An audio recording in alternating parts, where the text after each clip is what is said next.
Chris are going to debating about marriage, and I'm going to argue for why it is important. And I'm gonna argue the opposite. I'm gonna oppose, and I'm gonna show you who's really right. You know what I'm saying? Get y'all on the right path. First of all, I'm just going to break it down by saying, I believe in old school tradition, and I think marriage is very vital. And there are many various reasons. And the first thing I'm going to point out is just basically what most people are thinking: more money / opportunity. Basically, when you're married to a spouse, you have two incomes, so therefore it's easier to pay bills.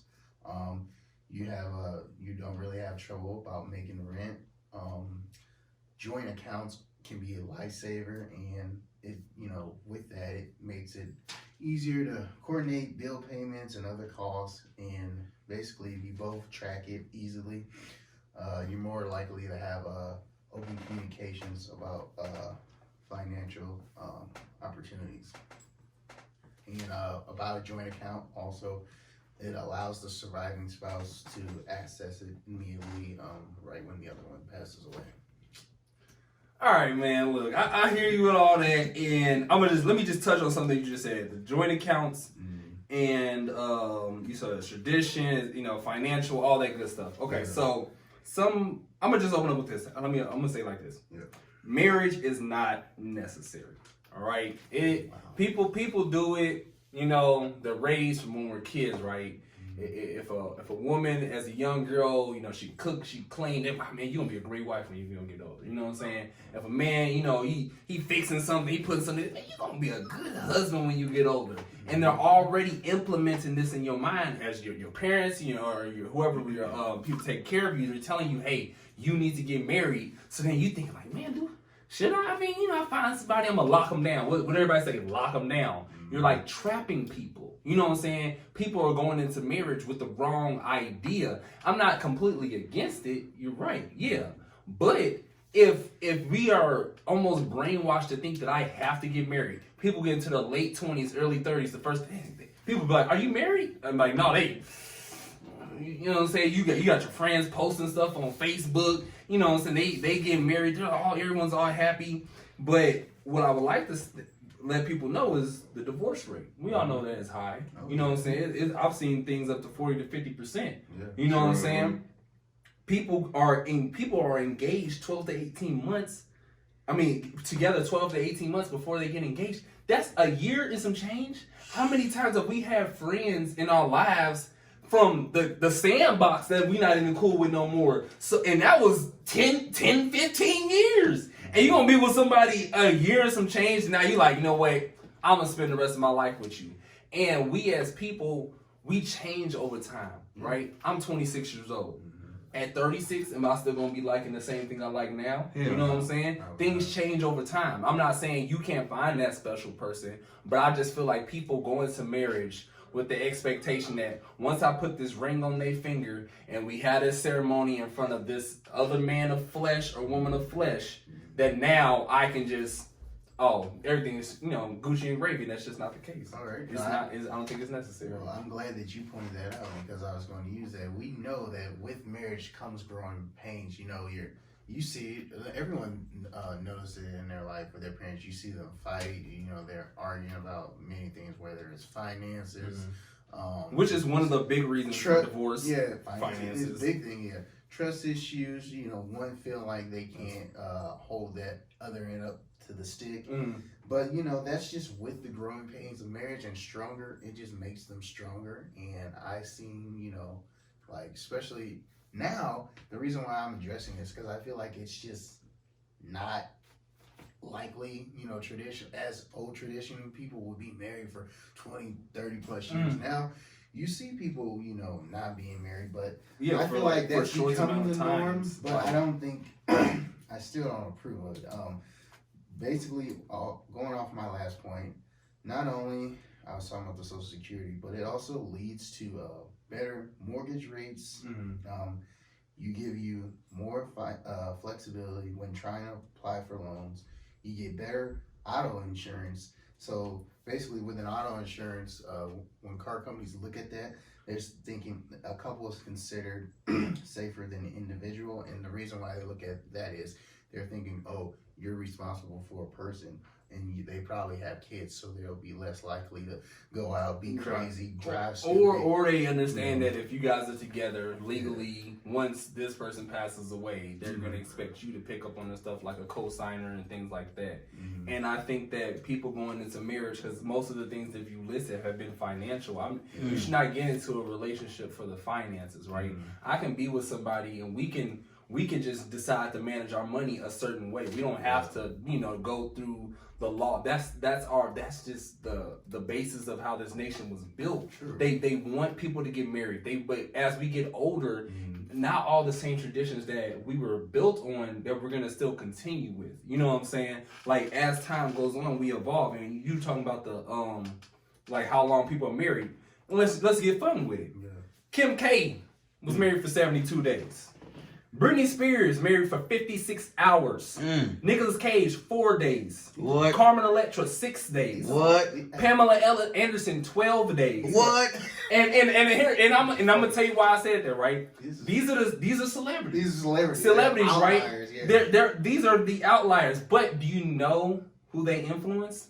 Regular people. The foolish regular people. But it is what it is. They have such a huge control over people. When they see people, they're like, when you see people get married, you're like, oh man, I'm trying to be like that. And I'm gonna pull out another person. That's unreal. Will Smith and Jada Pinkett. What? How long they been married? 20 plus years? Yeah, somewhere around. And why are they still together after Jada had her thing?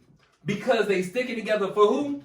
For the kids. For the kids. For the kids. You should not be in a relationship. But that was just an entanglement, though. It was. She had a whole hashtag for entanglement. We had Scott Disick and Courtney. They got 3 kids and they not married, but they can bounce around and do as they please, and it doesn't make the news. She had a whole trend bust out because she was with somebody else, and even Beyonce got cheated on. Queen B, and everybody like, wait, we don't know if that's proven. Like, don't put my man Jay-Z out there like that. Let's just calm down. But like, I like how Chris is using the because he was in the celebrity. Let me put on one more thing before you go. Yeah. G Herbo, right? You know what I'm saying? That's my dog. But he was with Ari. You feel me? Yeah. And had they been married once Ari then started dating Moneybagg, that would have been a way big issue, right? Then because the stigma of being divorced, like I'm a divorcee. Like imagine you talking to a girl for the first time. She's like, yeah, I'm divorced. You'd be like, oh dang. You gonna think that a little bit different. She was like, oh, I'm single. I was out. I just got out, a little relationship. Versus somebody said they was divorced. They could have just been married for 3 months and was like, this ain't it. Or she could have been in a 3-year long-term relationship, but you hear that divorce, you're like, dang, man, that's just a dude and a woman. You know what I'm saying? And I just feel like the whole stigma of a divorcee, or it's a negative stigma that they're like, oh, I've had 3 marriages and they all didn't work. Versus you said, oh, I've had 3 relationships. Nobody really cares. But the divorcee, man, it's a negative stigma, man. All right, and we're gonna bring it back to a more realistic aspect. Chris is using all celebrities as examples. Who influence us? Yeah, influence the sheep. And you brought up some good points. But I just can't, stick that with the normal person. Basically, like I was saying, I'm going to my next point of why, and we talked about kids too. That was my next point of why marriages benefit the children. Most important, it's probably the most reason why people get married. They want to leave their legacy to someone. That's probably, besides the money, I would say that's more important. Because, finances, that comes and goes. You can't take that with you. But your kids, they leave an imprint in this world after you are deceased. Now, when I'm talking about these children, I'm pull up the facts there. Studies show that children that are growing up in 2-parent homes are less likely to experience wide range of problems such as academic, social, emotional, and cognitive. Not only in childhood, but in adulthood as well. And I wanted to bring that up because suicide, mental health is a big thing, especially in our generation, and I'm seeing it happening so frequently. It's just really out of control. And I think with the 2-parent system, that helps significantly because, you have two in the house. You have your mother to nurture you, give you love, advice, be like the teacher of your life. And So you can, even though, like I said, you don't have to be married to live in the same home. You can still raise children together. Mm-hmm. What I'm saying is, with the two first things that you pointed out when you talk about the benefits of marriage was money and kids, but you didn't point out love. Right, compatibility, and you know what I'm saying, and things that people should have and look for when you're getting married. Yeah. And people don't look at those things, right? One of the main reasons people get divorced is lack of intimacy. Yeah. And now when I say intimacy, I don't just mean sex. I mean, knowing your person's love language, kisses, hugs, buying them flowers, buying them, buying some shoes, little stuff like that. 15 to 20% of people are in a sexless relationship. Mm-hmm. That's important. People are like, oh, it's not all about the sex. You're right. But some people are having sex like once a month. Mm-hmm. I mean, you having sex 12 times a year? For real, because at the beginning of the relationship, and this is from divorce, I'm 12 times a year. Imagine. And the thing is, it's time to fuck, baby.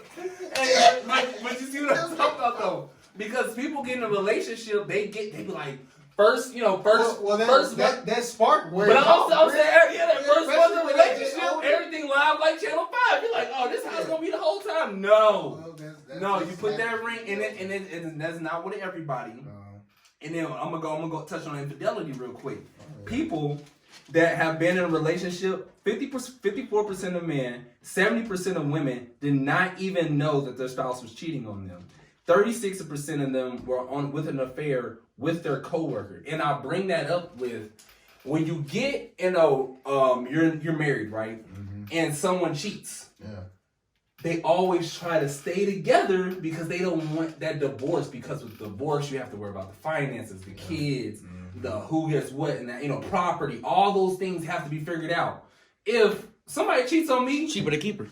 And you got stuff like that. How many scandals, how many millions have people gotten because a celebrity got with somebody, they divorced, and now they demand this crazy amount of money? Because if you get caught for infidelity, you don't get nothing. But see, here's the problem though. If I was just dating someone and I found out she cheating, you know what I could do? Oh, I'm done. Life moves on. You know what I'm saying? Why does she want that security? What security? The security of being married. So Because if I give you half of my life, if she feels like I gave you half of my life and in my love, I feel like I'm entitled to the half of whatever, profits and money was made in that union. Yeah, but okay, so here's what I'm saying though. Why do we have to get married to have that? That's what I don't understand. So because if that's the case, if she cheated on me, I could just say forget you and forget the 20 year, or I'm sorry, if I cheated on her and she say I'm done with you, I'm not required by law to give her anything. Yeah, exactly. but why would I have to give you anything? That's what I'm saying. So like my whole point thing about the infidelity thing is, yes, it's very common these days, but then again, I almost don't want to say this, but it's like, you should look for the signs, but you can't blame yourself if it happens too. You should look for the signs. No, and I completely agree with that. What I mean? Yeah, but see, the reason I even bring up all these reasons for divorce and everything I've had is because what I started my initial statement was that marriage is not necessary, and that people get into it for the wrong reasons. Yeah. If you go through it properly, if you take your time dating, if you don't give into pressures of everyone else around you, if you go through that person, you've lived with that person, you've seen that person's ups, highs, lows, all that, you've been through some tragedies. That's one thing you're starting to see more common with now is back in the day, like you said, I like how you said with the living. They said you would just marry them, not live with them. Now people are living with their girlfriends first before they marry them to see how they react. And I'm saying I feel like that's the smart way to do it. Because you might just you living separately from somebody is completely different. I don't know if anybody, and I don't know how many times any of y'all ever lived with a roommate, like one of your homeboys, and then y'all became roommates and see how, like, wait, hold on, bro, you are completely different than what I thought you was. You know what I'm saying? He blasting music up at 3. I'm like, oh, bro, hold on. And it just just like a friendship, an actual romantic relationship can change once you're in the household. So I just think people should really, really think about it before they get into it. Yeah. My whole point is this. Yeah. Let's just get back down to the brass tacks. Yeah. All right. People getting married too quick. Okay. Sit back. Evaluate your options. Do not rush into it. And you do not need marriage to be happy. Yeah. You can be married in other forms of relationship. Just marriage is not the end all be all. But if you want to do it, just do it right. I say mine the backlash said, get married to have the security, because my last point is, if you're not married and you don't have kids, she'll put your ass on child support. And fellas, you don't want that.